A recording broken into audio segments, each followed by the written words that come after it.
Assalamualaikum warahmatullahi wabarakatuh. Pada kesempatan kali ini, kami akan mempresentasikan analisis fitur teks berbasis Ngram untuk prediksi harga properti Airbnb menggunakan PySpark.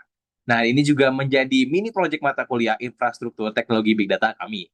Dan anggota kelompoknya adalah pertama saya sendiri, Raffi Arkan Fareza, lalu ada Gabriel Edward, Putu Patmanaba, dan juga Yan Andinaya. Industri properti saat ini itu akomodasi global seperti Airbnb menghasilkan data listing berskala besar dengan tantangan utama pada ekstraksi informasi dari teks tidak terstruktur yang memuat indikator harga penting.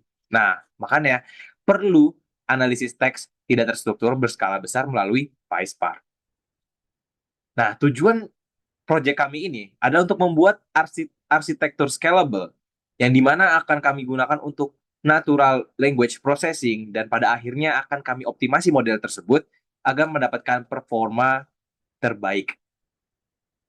Nah, di sini adalah arsitektur dan tools kami, yaitu kami menggunakan bahasa Python, juga notebooknya di Google Colabs, kami menggunakan library Spark MLlib, Matplotlib, dan juga Pandas. Selanjutnya akan dilanjutkan oleh rekan saya, Yan Adinaya.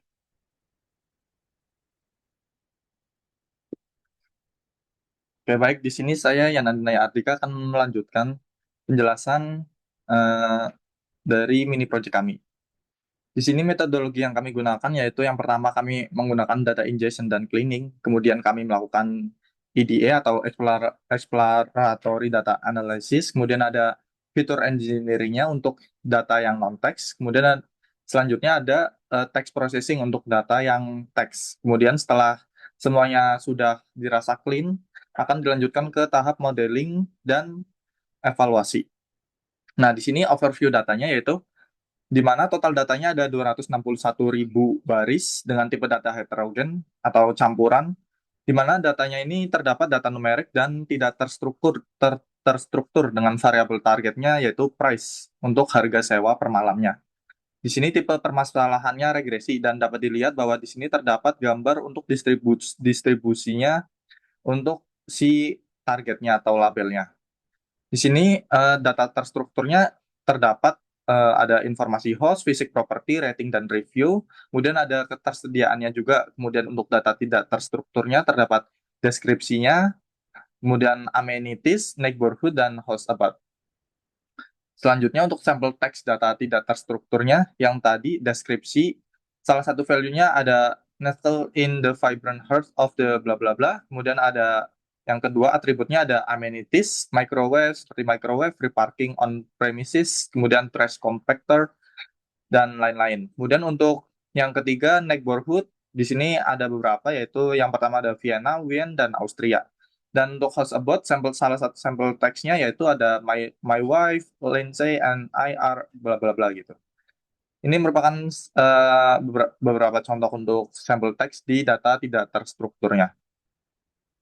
Nah, untuk overview datanya kami menggunakan heat map untuk melihat korelasi korelasi antar atribut atau variabelnya, di mana di sini jika warnanya semakin gelap maupun itu warna gelap biru ataupun merah, maka korelasinya semakin tinggi seperti dilihat di sini untuk korelasi antara accommodates dan beds yaitu 0,8 yang tergolong eh, cukup tinggi atau korelasi kuat positif. Kemudian untuk misalkan di sini korelasi kuat negatifnya paling tinggi ada di minus 0,45 yaitu korelasi antara latitude dan longitude. Baik, selanjutnya akan dijelaskan oleh rekan saya, Putu Patmanaba. Sekarang saya akan menjelaskan mengenai skenario pertama yaitu baseline. Di mana pada baseline ini kami hanya menggunakan fitur fitur numerik dan juga kategorikal, di mana pada fitur baseline ini kita tidak melibatkan fitur yang berisi teks. Nah, pada skenario sini kita mencoba berbagai model. Ada model gradient boost tree, decision tree, random forest, dan juga linear regression. Di mana dari hasil-hasil tiap-tiap model ini mendapatkan hasil. Untuk gradient boost tree, RMS-nya 110,316, R2-nya 688, M-nya 65,514. Sementara decision tree mendapatkan RMS 133,634, kemudian R2 542, kemudian MAI 85,514. 257. Kemudian pada New Forest mendapatkan RMSC 148,190, R2437, sementara mainnya 97,967. Kemudian untuk linear regression mendapatkan RMSC 166,384, R2289, dan juga MAI 109,339. Nah, pada skenario satu ini, Gradient Boostry menunjukkan performa terbaik dengan kemampuan menjelaskan 68,8% variasi harga, di mana hal ini ditunjukkan pada nilai R2-nya yaitu 0,688, serta menghasilkan error terendah, sehingga model ini menjadi model paling optimal untuk pengembangan lanjutan. Nah, selanjutnya pada skenario 2, kita mengimplementasikan fitur teks yaitu berupa engramnya. Nah, setelah kita memasukkan fitur engramnya, terdapat peningkatan dari tiap-tiap model. Bisa dilihat pada tabel, di mana untuk model Gradient Boostry, RMSD-nya menjadi 94,498, R2-nya menjadi 772, mainnya menjadi 54,835. Kemudian untuk decision tree-nya, RMSD-nya 119,65, R2-nya 634, mainnya 75,455. Sedangkan Random Forest mendapatkan RMSC 128,664, R2577, MAI 54,205. Sementara yang terakhir, model linear regression mendapatkan 163,439, R2318, dan juga MAI 108,232.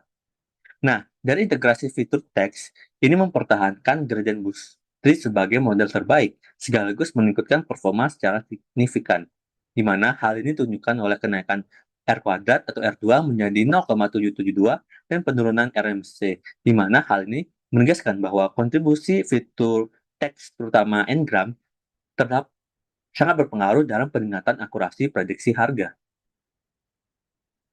Nah, selanjutnya kita akan melakukan analisis efektivitas antara skenario 1 jika dibandingkan dengan skenario 2. Di sini kita akan bandingkan berdasarkan RMSC, error, R2 skor atau akurasi, dan juga MAI atau error. Nah, pada skenario 1, RMSC-nya yang terbaik mendapatkan 110,316. Sementara untuk skenario 2 mendapatkan 94,498, di mana terdapat penurunan error sebesar 15,818. Untuk akurasi sendiri yang awalnya 0,688 menjadi 0,772, di mana hal ini naik sebesar 0,084. Kemudian untuk MAI-nya sendiri, error MAI-nya sendiri, itu juga terdapat penurunan, di mana untuk skenario 1 awalnya 65,514, kemudian turun menjadi 54,835, di mana terdapat penurunan sebesar 10,679. Nah, di sini kita dapat simpulkan bahwa integrasi fitur teks berbasis Ngram meningkatkan kemampuan model dalam menjelaskan variasi harga, yaitu sebesar 8,4%, di mana hal ini penurunan dari R kuadrat 0,688 menjadi 0,72, sekaligus mengungkapkan informasi laten bernilai ekonomi dari deskripsi kualitatif yang tidak terlengkap oleh fitur numeric konvensional sebelumnya di skenario 1. Baik, selanjutnya akan dilanjutkan oleh teman saya, Gabriel.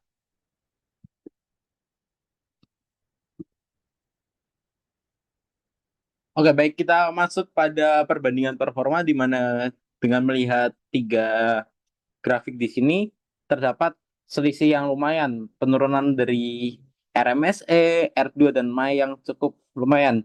Bisa kita lihat di sini dengan adanya penambahan fitur Ngram, di sini mengalami peningkatan performa yang signifikan dengan nilai RMS yang menurun, MAI yang menurun, dan juga R2. Kita bisa lihat di warna biru ini. Selanjutnya, dalam analisis hasil, keunggulan GPT ini memang sangat efektif untuk memperbaiki kesalahan secara bertahap dan mampu menangani pola nonlinear yang kompleks pada data Airbnb, terkhusus juga pada data-data yang sudah dihasilkan dari teks melalui Ngram. Lalu kedua ada peran Ngram. Di sini fitur tekstual mengekstrak konteks kualitas properti yang tidak tertangkap secara variabel numerik, sehingga meningkatkan hasil akurasi prediksi harga. Dan yang terakhir, kelemahan model linear sebagai regresi linear yang berkinerja rendah karena tidak mampu merepresentasikan struktur data yang kompleks, sehingga model non-linear seperti GPT itu lebih sesuai. Dari situ kita bisa menyimpulkan bahwa arsitektur big data berbasis PySpark itu memungkinkan proses pemrosesan efisien dataset Airbnb dengan kurang lebih ada 260.000 rekor. dengan beban NLP yang tinggi.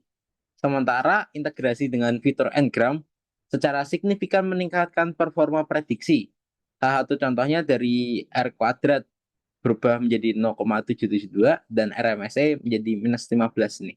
Di antara model yang dievaluasi, gradient boosting tree GBT itu menunjukkan performa yang paling stabil dan presisi dalam menangkap pola harga non-linear dibandingkan random forest, decision tree, dan linear regression. Untuk rekomendasi ke depannya, penelitian selanjutnya disarankan untuk bisa menggunakan representasi teks yang lebih lanjut melalui pendekatan word to fact ataupun BERT. Lalu melakukan hyperparameter tuning berbasis cross validation, dan yang terakhir memperkaya dataset dengan fitur-fitur eksternal seperti faktor geospasial untuk meningkatkan akurasi prediksi harga. Berikut merupakan daftar pustaka yang kami gunakan. Baik, sekian presentasi dari kelompok kami. Kurang lebihnya kami mohon maaf. Wassalamualaikum warahmatullahi wabarakatuh.